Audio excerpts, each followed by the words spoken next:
What's up, everybody? My name is Eric Thoreau, and I'm your host for the debut Inside the Nation Live. So I hope everybody can hear me out there. That was a little new trick I learned that I could do with this live video. So I'll just give it a few minutes for this to populate and go live. Once again, on Tuesdays, this video will be ready for replay here on Facebook, and then I'll also download it and put it up on YouTube as well. But basically, here on Facebook, we're going to go live every Tuesday. It's 2 p.m. Pacific Daylight Time, and most of the teams and fans are over there on the East Coast. That's 5 p.m. Eastern Daylight Time. And the initial reason for me to launch this show is, one, also to have another method of content creation to have the conversation continue with the Arena Football League, and to invite your participation in. Now, today's episode may last a little bit longer than 30 minutes, but on a regular basis, it'll be just a 30-minute live stream, and we'll take your questions and answers that you have anything in particular about the league, about individual teams, to what I can best answer to the best I can and capability. But other than that, that's what this show's for. It's just for live interaction. And I know this first show is going to be a little bit rough because it is the debut as things go on. So with that said, let's continue with this show. Right now, it's the kickoff for the 2019 Arena Football League season. We want to welcome the Atlantic City, New Jersey area to the league, to the family of teams. They got their team called the Atlantic City Blackjacks, as many of you have already been made aware of. And with that said, they're going to be playing their home games at the Jim Whelan Boardwalk Hall. They're getting that already prepped up for the games. Their home games are actually not this week, but in 2 weeks, or basically a week and a half from today, at the Boardwalk Hall. This week they start their games on the road about an hour and a half away or so in Philadelphia against the Soul. So what a way to basically kick off a new franchise or a member team of the Arena Football League, as to have it play. It's what it will be, surely a rival team. So because I know from reports that the distance between Philadelphia, Pennsylvania, and Atlantic City, New Jersey is not that far. Like I said, it's probably around an hour and a half, depending on traffic and everything and conditions like that. So I could see, since Atlantic City is playing up there in Philadelphia, that a lot of Atlantic City fans may be going to Philadelphia and filling out the Wells Fargo Center. Other fans from Philadelphia may go down to Atlantic City and fill out the Boardwalk Hall and what have you. And that's a great thing about this league, that you can do that. You can have your little friendly little competition there amongst the two teams that you're rooting for or going against, and have conversations with the other fans of the teams and share experiences. And that's what I look to do here on Ninth Man Nation, to have conversations with everybody and to share experiences as a best way to create positivity and to promote this league, to help it continue to grow. Topics of discussions for this Facebook Live will vary. It'll be at a whim because, like I said, it's Facebook Live, so I may have a structure, say I want to talk about, a certain team. I may want to talk about the league. I may want to talk about recent news that just broke, which I will announce in a little bit. Even expansion thoughts. Nothing's official. I know that in the back burners, the league officials probably do have some things about expanding next year. They already said they're going to go up to 10 teams next year, maybe even 12 teams next year. So, but their priorities right now are mainly just to get this particular season and make sure the expanding teams that came into this league this year, Atlantic City, and we'll get back to Columbus in a second, but get them, make sure everything is up and running smoothly. That's why usually when you have an expanding team, you tend to, try to put their first home game off a little bit longer, just so you can make sure everything's prepared. You have, the dashboards installed properly. The arenas are set to do what is needed of them. Boardwalk Hall may lack there. I don't know how the infrastructure is there, but because it was built in 1929, so I know as far as for this league want to be technologically advanced in doing OTT stuff and national TV, which is a right still. That's the way in mainstream media is by getting viewers through national TV. So you have to have that. You can't do just streaming. So with that said, I'm not sure how that's going to work with the Boardwalk Hall, and I've never been there myself. I've never been to New Jersey actually myself. So, what else? And now we guess we can welcome back, the Columbus Destroyers. They're back. They're ready to take names. They moved back into their home at Nationwide Arena where they left off in 2009. The last season they played was 2008. That season was when they hung the banner from the rafters there at Nationwide Arena for being the 2007 National Conference champions. They fell short in the Arena Bowl in 2007 to the San Jose SaberCats, who would win that Arena Bowl 21. But welcome back, Columbus. Columbus was a dominant fanfare, as far as for having between 13 to 14,000 consistently throughout the home games there at Nationwide. So Columbus's ninth man is there to be reckoned with. They will be loud when they have their home opener against the Albany Empire on May 18th. Of course, like I said, they were the last team to be announced as an expansion team for this season. So you can assume that's the reason why they're sort of delaying the home debut of Columbus, is just to get things all set up there at the arena. And also, of course, the Columbus Blue Jackets, the National Hockey League team that is the basically primary tenant at Nationwide Arena, is in the postseason with the NHL, so they have to work around schedules there, and also to start setting up the field goals, uprights and everything, so that way kickers start practicing. But other than that, the Destroyers have a great place, probably one of the best premier spots to train in the Arena Football League with the Bo Jackson Elite Sports Center, not too far outside of Columbus. What else?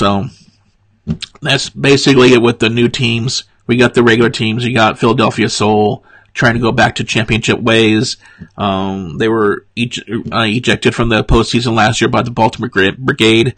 You got the Washington Valor, who are the upset kids in the block, sophomore kids now going to their junior year as far as for defending the Arena Bowl champion. So they're going to be there at Capital One.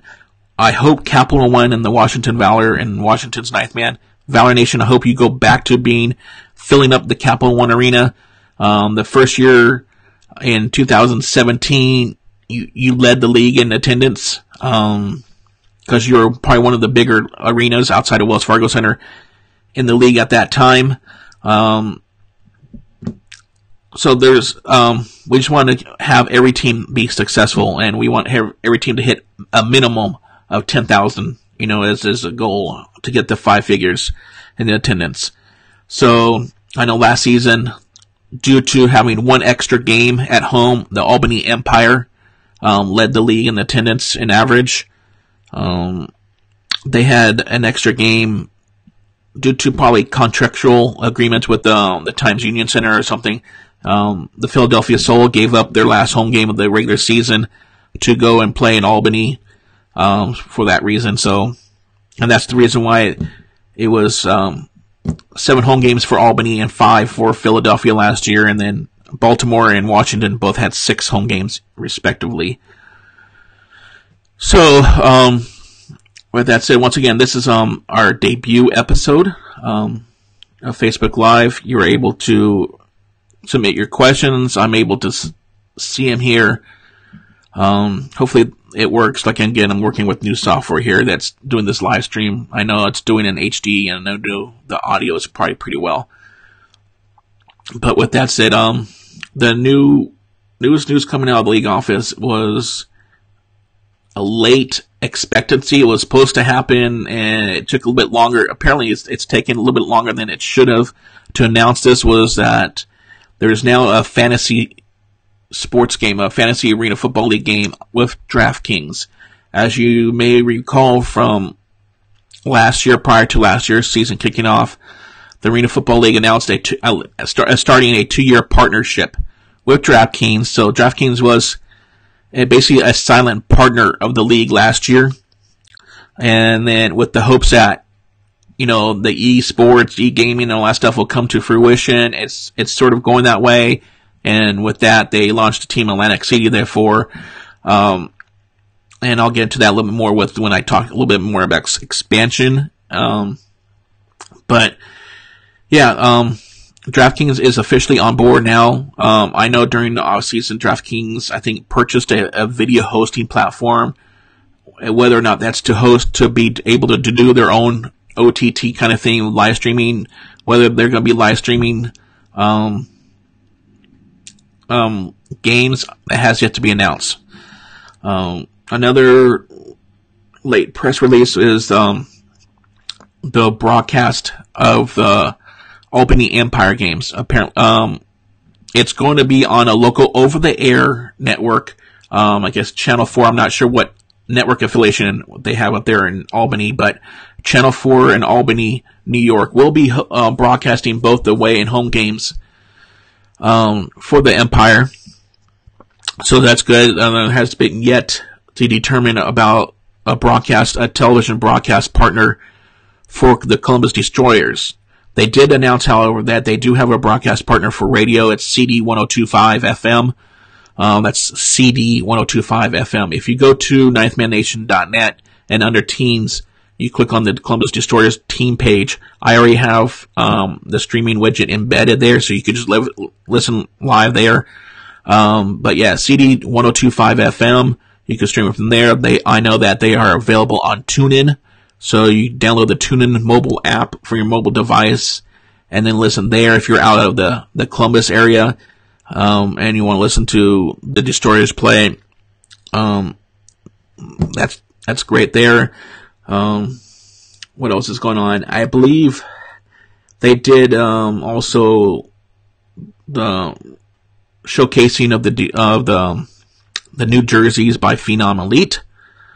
So I'm looking to probably try to get my hands on on at least one of the home jerseys. I'm working with Phenom Elite on that.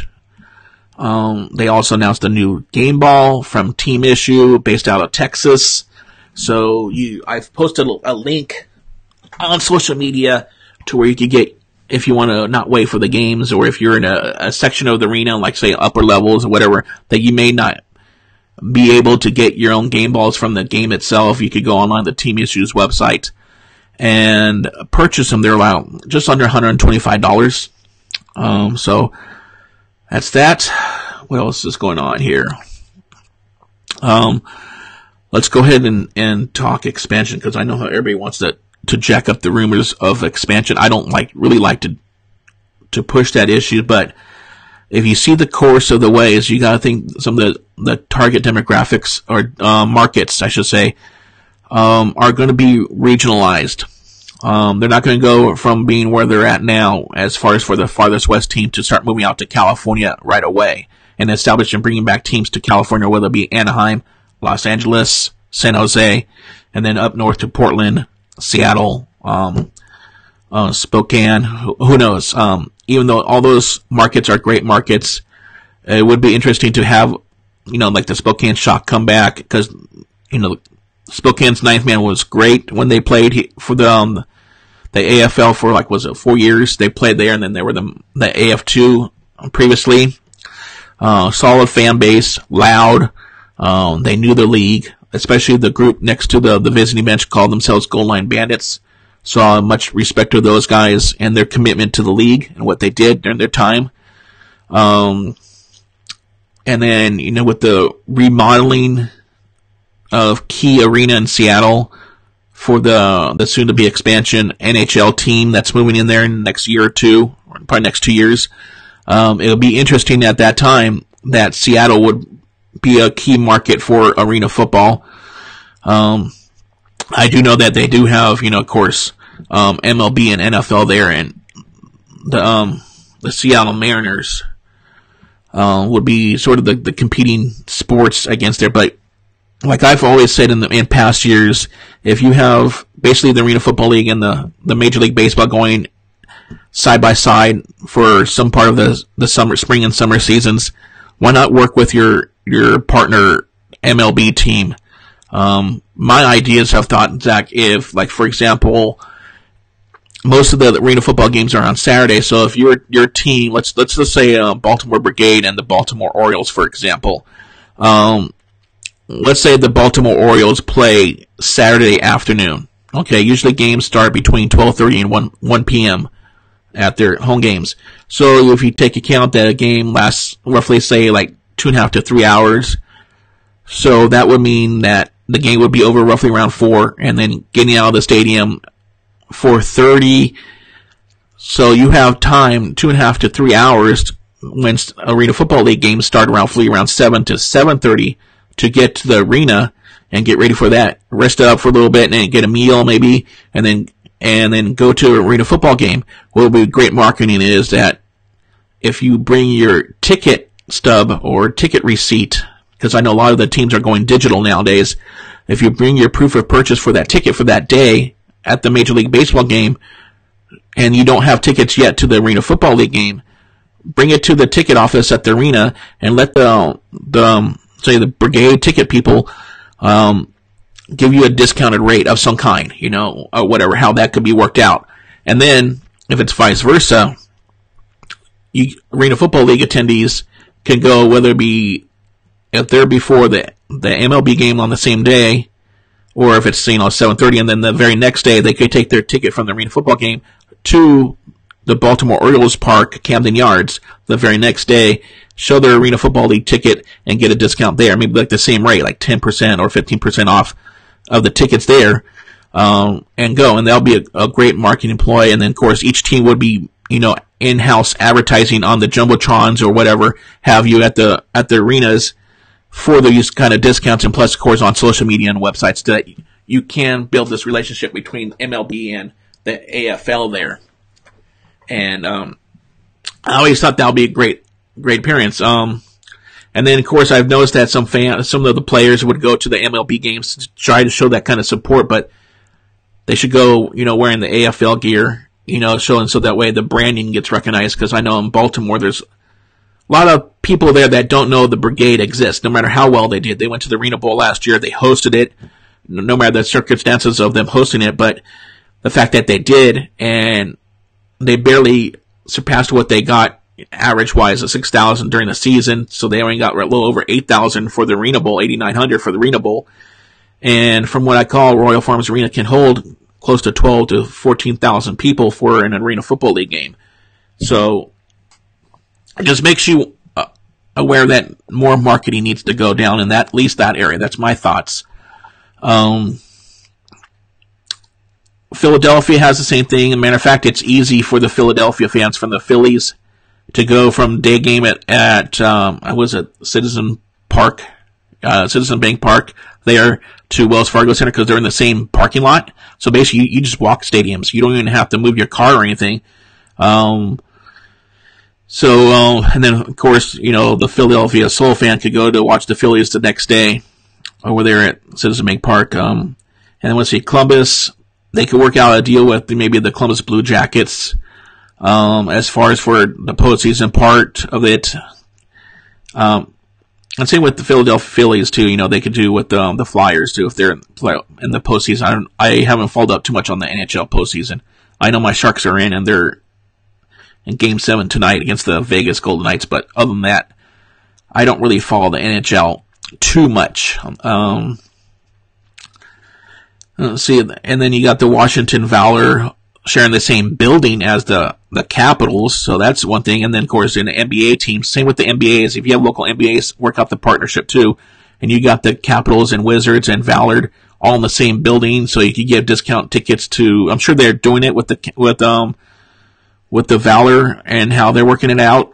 I'm not even sure. They could probably be doing the same thing with the Baltimore Brigade fans coming down to Washington to watch, the Capitals and Wizards play, because Baltimore doesn't have their own NBA and NHL teams. But as far as for Major League Baseball, Brigade work with the Orioles, and then the Washington Valor could work with the Washington Nationals.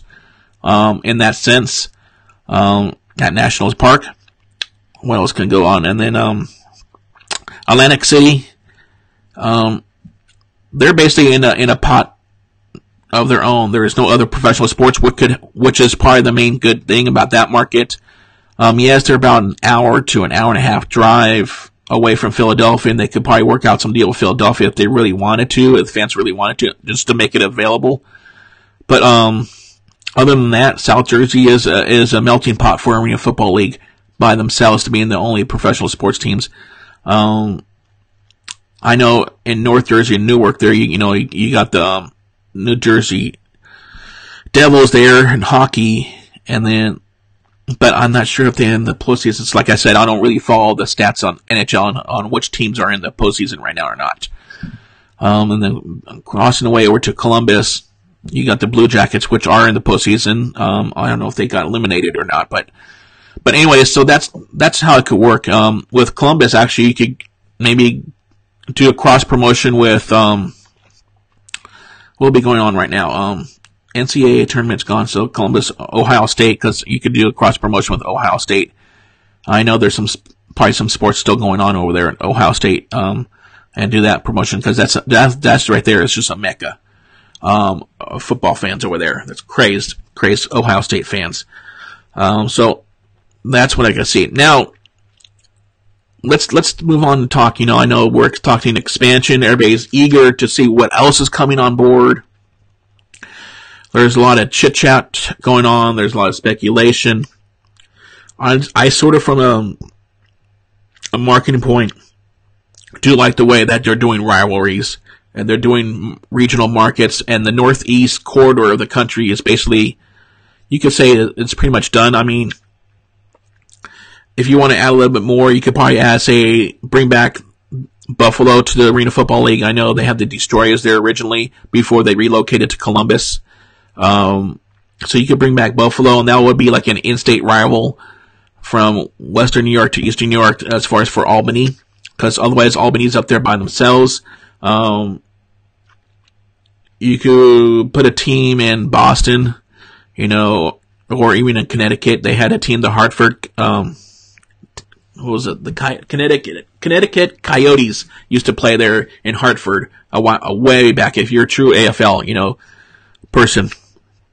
So those could be marketing up there, but they have saturated the Northeast corridor already with, like I said, with Albany, Philadelphia, and then you go down a little bit more south and you got, Baltimore and Washington, D.C. So if you're going to try to expand markets, and I think they sort of tapped that. Oh, and with Atlantic City also. They sort of tapped out of the Northeast corridor and may be done with it for the time being. They may still have ideas of, Buffalo, bringing back Buffalo as a great market, and also, because Buffalo is great football fans. I mean, look what they have to deal with the Buffalo Bills up there. They're true faithful fans to the Bills, so why not, you could bring it on and bring excitement, year-round football for them. And then you got, Boston, like I said, Boston, as the two possible, and I think Boston's not too far away from Albany as well. I'm not sure about the mileage there. My geography reminds me, okay, so if you're moving a little bit more west, and they're moving into the Ohio Valley area with Columbus. So next year we got the return of the Cleveland Gladiators. The distance between Columbus and Cleveland is roughly around an hour and a half. No, it's around 2 to 2.5 hours drive north from Columbus to Cleveland, and then south to Columbus from Cleveland, depending on traffic, of course. So that would be the rival there. Cleveland is coming back. They're finishing up the remodel of the Q. I'm sure they'll be finishing up as soon as the NBA season. Well, the Cavaliers didn't make the playoffs this year, so that actually helps things out and speeds things up as far as for completing the remodel. I'm not sure how the Cleveland Monsters are doing in the AHL as if they made the playoffs, but that gives them one less date to deal with, or event to deal with. So that helps things out right there with the Q, finishing up there and clean out the dust from the remodel. So the return of the Gladiators would be great. And I know that they'll most likely return, like I said on the Inside the Nation show. I've had, Tyronn Lewis. I've had, Dennis Havrilla, and I also had Dominic Jones on it, and we talked a little bit about the Gladiators and the likelihood of them returning, which is basically around 95% for sure, maybe even 100% for sure. Now, whether Dan Gilbert, the owner of the Gladiators, comes in, and also, because they like the way the ownership planning is going with this league, take over ownership of the Columbus Destroyers, who knows? That would probably be the ideal team for him to take over if he's going to do it, along with the Gladiators. Some specs that since he has ties to the Detroit market, that he'll be doing it. But even before then, I know the owners of the Detroit Red Wings were already interested. I know around a year and a half, 2 years ago, that Detroit was looking into getting another team for the brand new arena, the Little Caesars Arena there, and have an expansion team. But the management company that's managing the arena for them wanted to wait off 2 years just to see how things go between the Detroit Red Wings and the Detroit Pistons moving into the same arena now. So instead of having two separate arenas in the Detroit market area for their host, they now have just that one arena. And I think Auburn Hills is still up, but Palace of Auburn Hills is still up. I think but the Joe may be imploded already or whatever. But anyways, both teams moved into Little Caesars Arena in downtown Detroit. And I know Detroit, as far as for a geographic location, is if you go right across I think it's called the Detroit River. There's a town called, I think, Windsor or whatever, and that's where basically all the casinos are there, MGM and all that are there for the Detroit area. The way that the Arena Football League is looking to market the league around, esports and in-game betting, DraftKings coming on board and being actually active in the league this year, with the fantasy football launching just a couple of days ago. That Detroit would most likely be the next likelihood to play a team in Little Caesars Arena. From an AFL fan enthusiast myself, I would like to see if they do Detroit, they bring back either the Detroit Drive as the team nickname and logos and everything, and sort of like the way they did Columbus, or they bring back the Detroit Fury. One of those two names, just to try to bring back some of the tradition and integrity into this league. Bring back some of the historic league names. That would be great. And then, I think it's DeBose. I think his name is Dan DeBose, I think. But he was the owner of the Grand Rapids Rampage. I think Grand Rapids is a couple hours northwest of Detroit. Those two cities, Detroit and Grand Rapids, would be the great marketplace as far as for the way that the Arena League is going. Grand Rapids was a great franchise in its right. They played at the Van Andel Arena. Excuse me. But yeah, that's where I can see expansion going in. That's regionalized. So Detroit, Grand Rapids, and I did notice that this may not be of anything important. This may be just from a future standpoint, that the Grand Rapids Rampage trademark was registered on the same day as the Columbus Destroyers trademark was, back in January 4th of this year, and they have the same, ownership and intent by the Arena Football League. So is that a sign to say that Grand Rapids may come back next year, or maybe in 2 years, or whenever? Who knows? The fact that the Arena Football League paid into the United States Patent Trademark Office to trademark that brand, it's up in the air. But anybody can speculate what they want. That's good. They also did the Utah Blaze. They trademarked that on the same day as Columbus and Grand Rapids, January 4th of this year. It's a public file, so you can just go to the uspto.gov website and then search under trademarks, and then it's called TESS, TESS, and then you type in the names. That's basically how you look up the trademarks there. But it could be just for, brand recognition, or who knows what it's for, but not to bring any hopes up to the people in Salt Lake City as far as the Utah Blaze name goes. But Utah was a great market when they did have the Blaze, and the Blaze were a strong team. I remember Joe Germain was the quarterback there. Tommy Grady was there. I remember watching him play, and him coming to the San Jose Arena. to play the SaberCats there. So it was a great team there. They made the playoffs a few times or threatened the playoffs, and they had great fan interaction there. So, I don't know. I don't know what the arena they played then was. It was the main arena where the Utah Jazz played. So that's, it was called the Salt Palace for the long time, or the Delta Center for the longest time. So I don't know what it is now. But, yeah, so those are some of the great markets. But as far as for the way the Arena Football League, I know I hit the 30-minute mark, and this live stream should be done and over with. But like I said, this is the first one, so I may be going over. And I like to talk about this league. But with that said, the way that the marketing is going not the marketing, but the expansion markets are looked at, I would say take the first part, and, we're going to welcome back first Cleveland Gladiators to the league next year, in 2020. And then, so I'm thinking Detroit and Grand Rapids may be coming back too. And they did say they want at minimum 4 teams. So they want to go from 6 to 10 next year. So those are 3 right there. So where could the 4th one be? Could it maybe be Boston or Buffalo? I don't know. I don't know, especially I don't know where the relationship of Buffalo between Buffalo and Detroit, where they lay in as far as from a geography standpoint. But definitely I think the Michigan area is getting some teams. Will they go to Chicago? That's a little bit further west. They may start going down south a little bit. They may go to Cincinnati. Cincinnati had a team, the Cincinnati Rockers, back in the day. They played, I think, like 2 years in early 90s. So I don't know if Cincinnati still has an arena that fits. I know they have the Cincinnati Bearcats, NCAA team, but I don't know any other arena that's there in Cincinnati that could support an AFL configuration. But I don't know if that arena does. They could go down to Louisville. Louisville had a team a long time ago, but they were AF2. I believe they were AF2, but I know they have a brand new arena in that KFC Center, which I know that could be configured into AFL format, and that would be a nice new arena.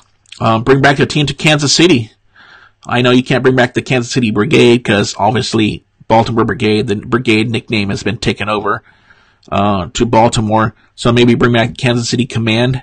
But even though that kind of name was kind of the dire of I think that was the death of the franchise, because the way the fans took on them rebranding the team when the Brigade, there was nothing wrong with Kansas City Brigade.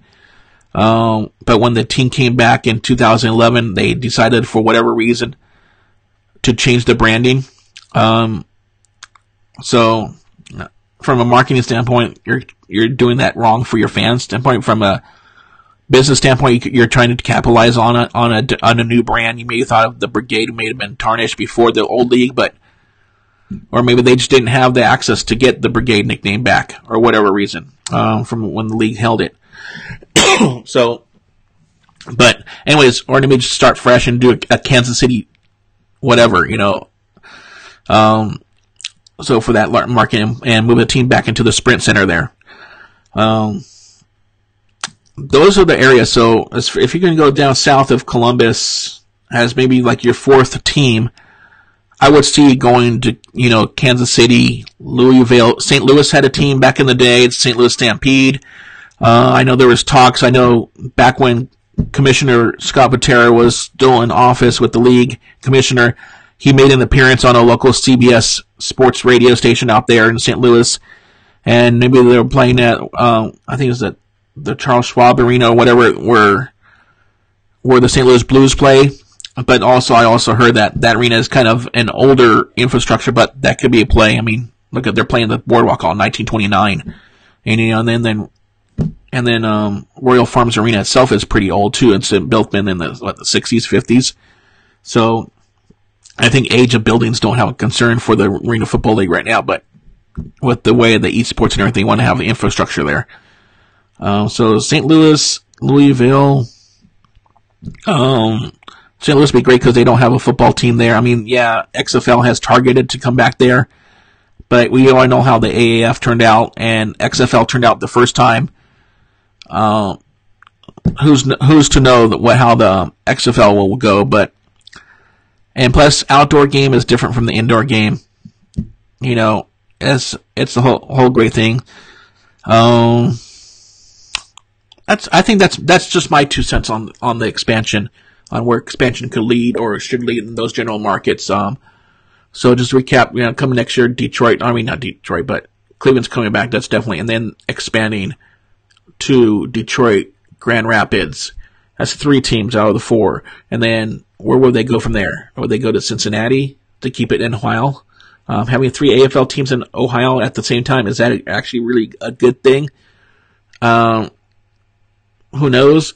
Or maybe they just go down to Louisville, Kentucky, and go down there.